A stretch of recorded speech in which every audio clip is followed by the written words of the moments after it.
Praise the Lord. Hallelujah. Kakipak na sanga tu ni hunahin zitak mun ko ngay na hi kumtum atingta na ho lagi khop naw kumtum tingta kay ka ngay na kumtum atingta kahong tuhin kahong lalago kahong pantay zikin papatin low pina changhen la pakin tahen zitak mun kahong tehi patin lung sit na le na ho mi thitui puma la pau chap naw sulizana kum nisang walte ho tan lo la pau chap na je ko hiti hi ka he ka kipak ma jengin lalpan tam tagin naule humal somintin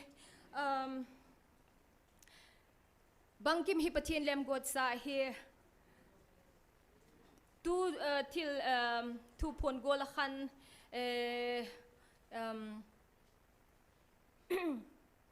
still confused legi cmt la pathinin tu ni hunding te ho he ela god pe ka hiti hi hefe ko imi hem hi naw hin bang machai bol thei po wa bang hem igin de ding pen chu bang hem pik ding pen chu iti Hebrews 11 again golin faith is the substance of things hoped for and the evidence of things not seen ati igin now imu thailo ikinep na mu thailo ikinep na pau ho hi zuizele te ho hi alo pi mama zengin pathin hi choi hoi lo thei hi poti hi le ka honggen noma chule tuni huna tuni chantenge pathin ni ma cha zo se te ho hi evangelist te hi hen la pastor te hi hen la lam kai te ho zo se hi hen la azole even a kho amin bangkim zo se te ho hi le pathinin leigi sim til pat sa patinin alalem god sa hi ti ho hi ka supi ko ukanaw te hon he thim che lew henu ti hi ka doi sa ka hi chuti le ei ma hon 1 Samuel 15:22-23 akizi golakhan sim hiti bin 1 Samuel 15:22-23 in latun phala la simulla obedient to obey is better than sacrifice it ati azole rebellion is as the sin of witchcraft ati azokhan stubbornness is as iniquity and idolatry ati hi hunla nei pha le ba ei pawin bible ala simzengulla I'm sorry about the language barrier that we have these days, but I hope in future, Gen Z generation is generation te ho hin pau khat le ham khat hung thoi in tinu pathin hung choi hoi ngei ding a hiu ti hile ka gen no me hi. It will be even better to be to speak in English. English ay hung pau thei so ke patule. I know most of you know English. Khovel kum pin le ayung heading a hi tile ka gen nom kita azole ke kapien na khot es khumun nom he kum thum tupo na kipat patila khan video ke ena amuna laki umlaw hizik in Europe ka umnain kalenzela the moment I saw es khumun nom I think there something hit on my heart. Kalung sungahin behem khathi akisun golen oma. At that point of time, I knew it. There is a divine connection with me and this place and all of you. Kana sep na hi anom ay po. To be honest, in a simple definition atun, it's Sodom and Gomorrah. Sumlepaya tama, negledon ano pa, bangkim ano pa. John sit le ano pa kuman le ay mo po. It's like a Sodom and Gomorrah. Ahin lalal pa zigula tieng toding amite ako na tiaw ho hi. Kayle kalunggil asun khamama zinga chun. Kanu neo kanu evangelist nu ho hile ko hile ka hepo robat hile ka hepo ahil es khumonom izi amin kamu pa sakan kalung tim hi asun na mama zinga. Zipad atun kahong kholta kanaw kahong dotle ikho ka hem katile I ati zi es homonom hi zi tang lama 1996 kizok dok pen kho ka he zi kha kapu kapa house na kyo kho he kapien na kho he so pi ule naw ikilung sit law zi kun iki happy law zi kule ki ngai lut na ki respect na law zi kin future plan inay law zi kun ko la ki sumangkha ahin le zi ma sanga chun pathian zi es homun no makala pe na kho he revival kho he pathian thagau lim le ki pa tagam nu le pa te ho kapi kapu te ho an ngol la pau cha mun na he kum gup ka hi an ngol pau chap nan ka panga ka he jing na la ya pau chap na he na sa thei ma zenga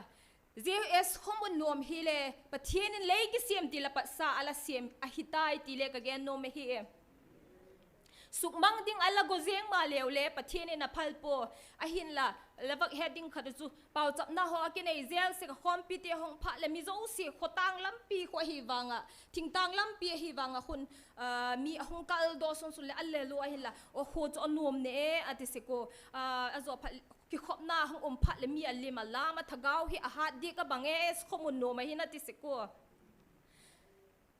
bang hi talele khomun nom hi chu amin hi chu mang tapo na ati se ko chu mi le he to omele es khomun nom ala cheng khazo se te kha ala dong lew chunu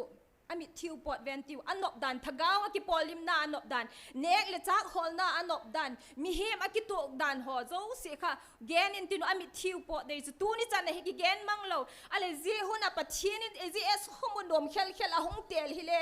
o zi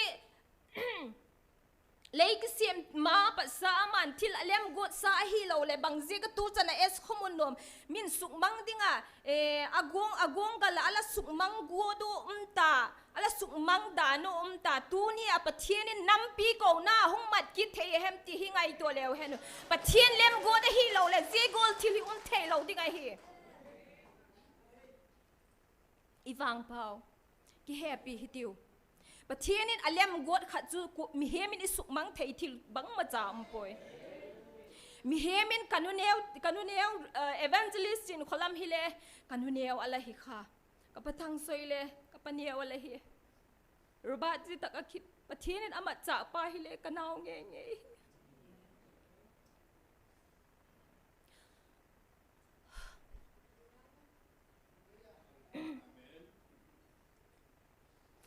ka hong ki in sung sak na e po pathian mit mu achun ki bang che di hiu ko ma alal chom ding impova ko ma aneu chom ding impova pang khom che hi tiven kum tong ga mi tun tiengun lalpan ilo man dingu e koi pek sau hi del zel hi tinu request ka hong bol nom khat chu pathian lem got ki ti hi mi hemin ngai dan le opinion hin le khuk pu go poi hitiu pathian in simplicity a hung khomun taw khomun gal sat khomun ati je chu hi zeng i hung khomai hung taw khomai gal sat khom lew hi zeng ngai dan zat chum te ho hi bela poi hitiu pathian lungdat nai hi khana Mizoram achi ngai kai loading kalaki tema azik chu bang hem te lampi a koi talo ahin la je hung na ding hi Mizoram ho ding hi pha khan Mizoram lampi hi lam khale ka he phatapo kalung gel kha ka na pa sa je tak hi he ka hung tung zenga Mizoram chu khoi lam hem le ka he dek tapoi alampi koi na le ka mudok kai po ka ki phagin hallelujah lal pal pi pathian aphat dan chu je gol che hi ka gen dom tampi a omin dan khat to le lai sak khalo lew chunu la le ka sanoma zela hi 2003 ko makhan ka phok ata kanunga deu lai kan kanunga lai ka ti le tu chununga na lai lo la he mo 80 seko tu hi ka tek tai ka ti seka je kala phok khatu I hunwa ding hin mi ko na ding mo lalpa na sep ding atam sem tu ding mi atomi ti la kha 2003 ko makhan kasim he azole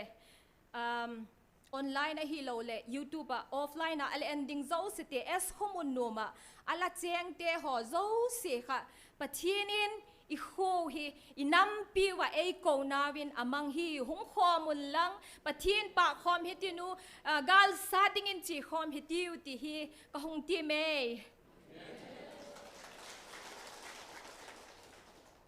ka chanau te kenga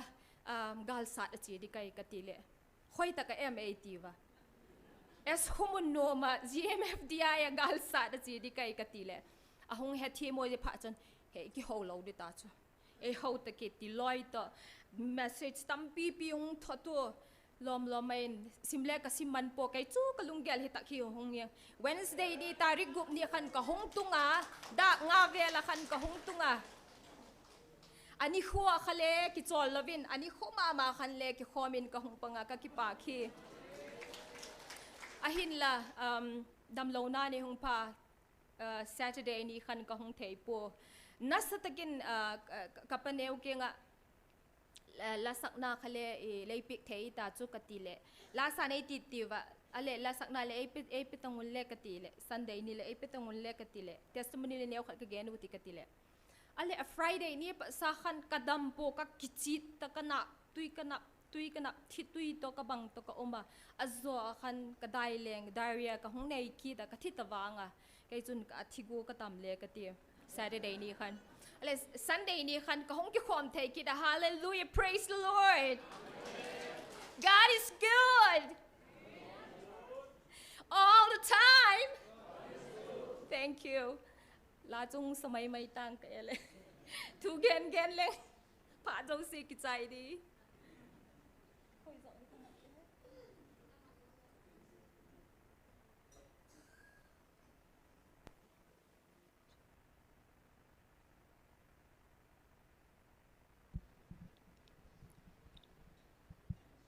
check